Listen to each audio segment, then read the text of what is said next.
kembali ke tadi, kalau orang alim tidak mau izharul ilmi, fa alaihi la'natullahi wal malaikati wan nasi ajmain. Misalnya saya ini terkenal membawa Islam yang mudah, yang menyenangkan. Orang itu sampai maksiat itu cari kesenangan. Orang sampai maksiat itu karena cari kesenangan. Tapi kalau kesenangan itu tidak didapatkan fit to'at, karena to'at dikampanyakan secara agak teroris. Kamu sholat tidak mesti diterima, karena baju kamu nggak mesti semuanya halal, sujud kamu nggak mesti diteror, sehingga orang yang sholat tuh, sholat ya mesti ditompo, mendingan nggak sholat. Kita ini kan mikir seperti itu. Coba nyuwun sewu, kalau orang-orang Kristiani, kalau kampanye gimana? Setiap orang mati bersama Bapak di surga. Sementara kita sudah kiai mati masih didoakan ingkana muhsinan. Itu murid kita, itu kan gak sopan sekali. Murid doangno gurune ingkana muhsinan. Gurune kok muhsinane ditaklek ingkana muhsin. Cara aku jadi gurumu, sembrono guru jarane. Susah ya apa sing muni kana muhsinan ijo dikein.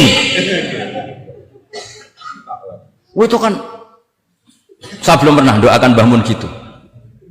Kalau saya mendoakan beliau supaya diampuni, doa saya tak rubah gini, ya Allah antal ghafur wa antazu maghfirah, maka sepatutnya jenengan mengampuni guru saya. Jadi saya tuh kalau bilang ingkana itu kayak gimana gitu. Tapi ini urusan jauh ya, sampean nggak boleh protes. Tapi sanate ngono Gus, niki kitab ngono, sampean ngerubah sanad. Ya saya kalau nggak bisa apa-apa kalau sampean protes gitu. Sampean ngerubah adab kalau gitu. nak protes-protesan. Lu coba misalnya Syekh Abdul Qadir Jailani itu Sultanul Aulia ya. Terus beliau misalnya wafat di pelosok. Terus kamu berdoa ingkana muhsinan coba. Ini ketuane wali di ingkana. Boyo wong ndak akhlak sithik gitu maksudnya. Wong sak donya iku ya tabarruku bi. Ya tabarruku nabi. Saiki ditaklek ingkar. Saya tuh belum pernah doain guru-guru dengan, meskipun saya tahu itu doa yang, karena pikirannya gini, misalnya sampean protes, Gus wong sanate ngono. Jangan-jangan mancen apalam mau ikut tok.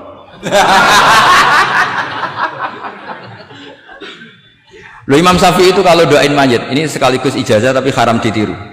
Ya tapi ijazah tapi haram ditiru. Imam Syafi'i itu pernah ngecewakan seseorang karena beliau itu idola. Ada orang meninggal, beliau diminta rawuh.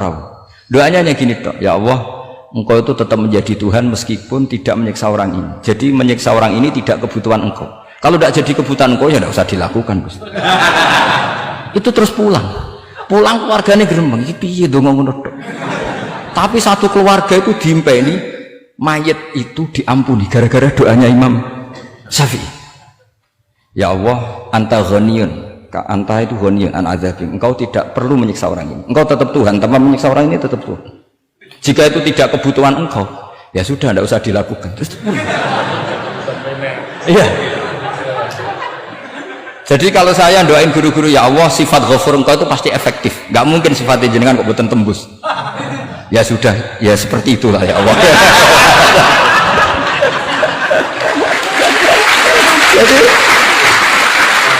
Jadi itu urusan jauh, sama nggak boleh protes. Gus kok ngawur ijtihad itu bukan ngawur, saya ini orang waras. Punya rasa takzim sama guru sama para wali. Sementara kamu yang berdasar sanad tadi, jangan-jangan menghafalan kamu hanya itu.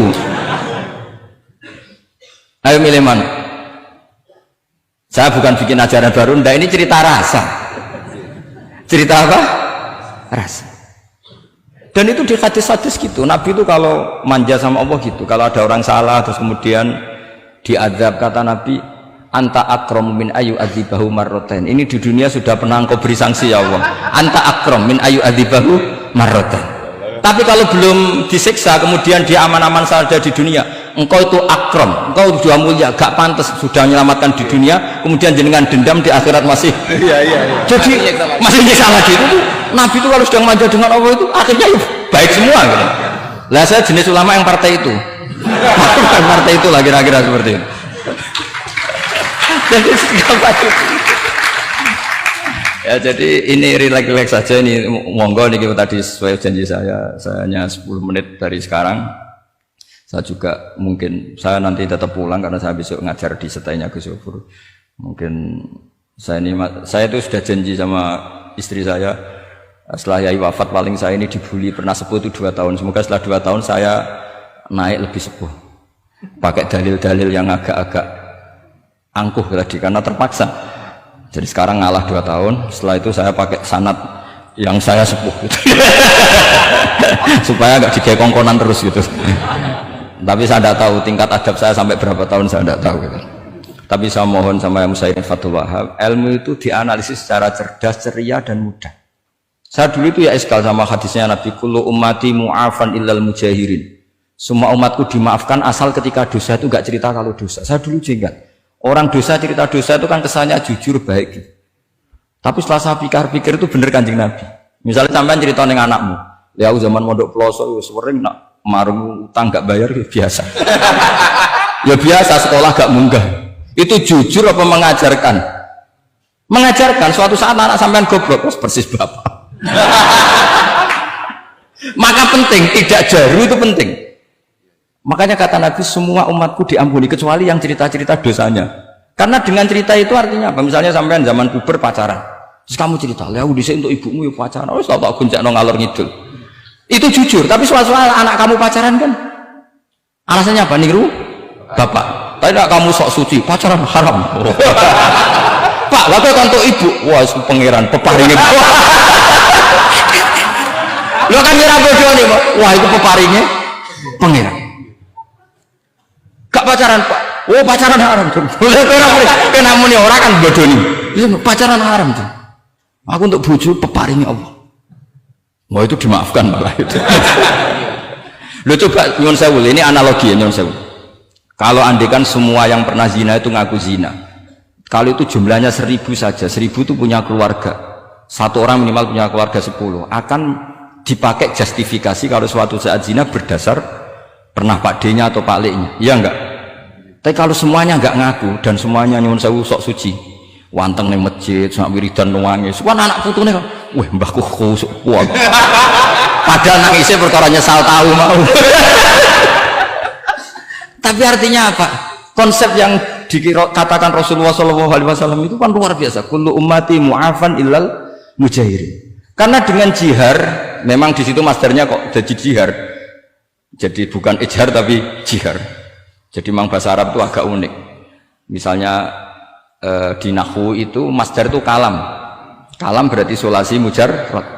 Tapi fiilnya enggak kelaku. Kalimah yaklimu kalaman itu enggak melaku. Sing melaku lam yatakallam. Tapi padahal masdarnya kalam. Jadi suara sama raya aku pengalaman. Selalu lugat itu pengalaman sekali. Jadi memang bahasa Arab itu lucu. Apalagi lafadz bagho malah paling kasus dalam bab yungkolu. Bagho maknane lajut. Bareng melok wazan imbagho. Yang bagi sayukso. Itu piye? Biasanya makna sulasi mujarrad sama mazid kan enggak beda-beda jauh. Bareng kena bagho tuntas. Bagho jadi yang bagi. Nang takok, yang bagi sulasi mujarrad apa? Bagho, Pak. Bagho maknane apa? Jadi tiang-tiang langsung, Pak. Mergo bingung gurune benerang bingung. Daripada bingung dari tiang-tiang maknane lanjut. Kayak laisa ku fi'il mandi, mudhari endi? Ora ono mudhari. Mandi kok ora ono mudhari, ya mandi wae ora ono mudhari.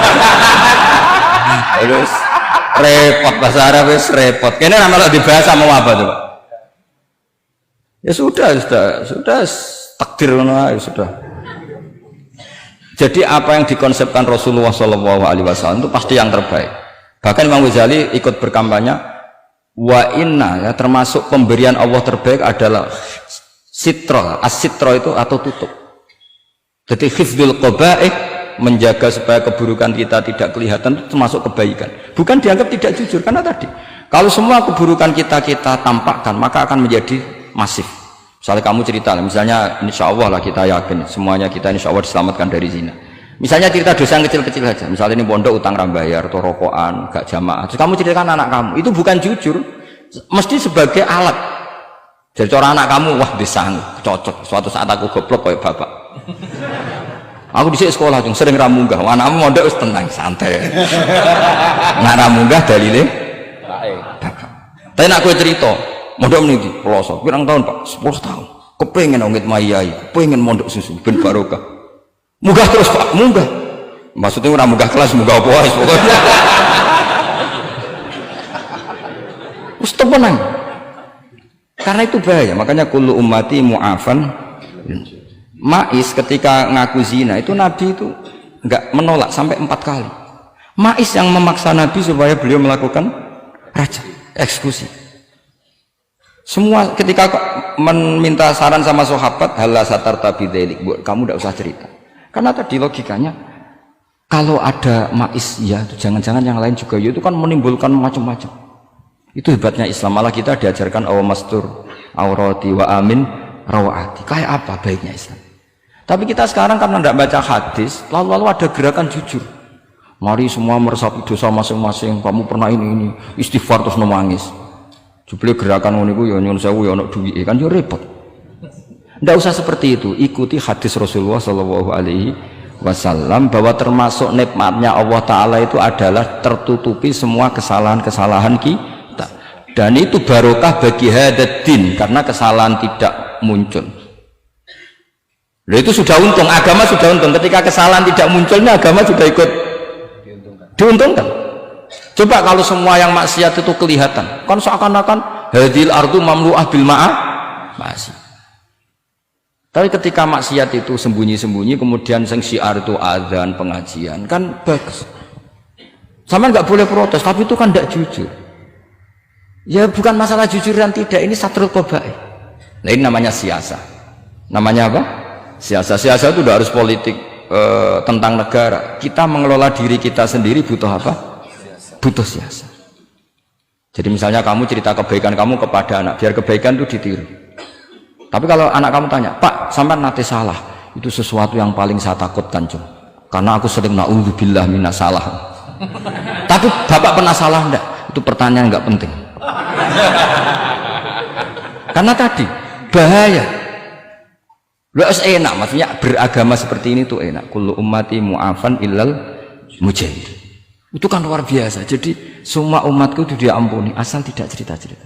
Misalnya gak cerita ke anak, cerita ke teman. Aku di gendaan, tahu tak ambung. Mesti pikiran kamu, yang pondok is pengurus jebule tahu. Mesti digo. Suatu saat aku nak ngono, awas. Atau nak caike keamanan, awas kita kandakno kan gitu. Tetap ini menjadi alat maksiat bagi yang lain. Jadi tapi saya dulu itu iskal, kenapa ada hadis seperti itu? Tapi setelah saya analisis, memang kalau ijtihad atau ijhar itu efek negatifnya luar biasa. Dan kita harus iktidak bi Rasulillah Shallallahu Alaihi Wasallam. Ya tentu idealnya yora maksiat, yora konangan maksiat. Memang karena tidak pernah itu ideal.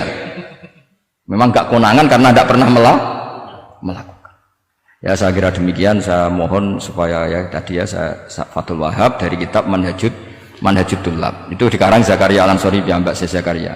Tapi kitab itu sebenarnya dari Minhajut Thalibin. Minhajut Thalibin dari kitab Al-Muharrar. Itu dari kitab Basit, Wasit, Wajiz. Terus itu dari kitab Nihayatul Matlab fi Dirayatil Madhab. Itu mensarai kitab Mukhtasarul Muzani. Karangannya Imam Muzani ketika diimlakkan Imam Syafi'i. Karena semua karangan Imam Syafi'i itu amla alaina Syafi'i. Ya, amla alaina Syafi'i. Makanya kalau sampean ngaji muin qala fil Buaiti. Buaiti itu nama orang. Ekolas Syafi'iyu fil Buaiti, ekolas Syafi'iyu wa amlahu alal Buaiti. Makanya kola fil Buaiti, kola fil Muzani itu nama orang. Artinya karena Imam Syafi'i itu hanya mengemplakkan. Terus muridnya nulis.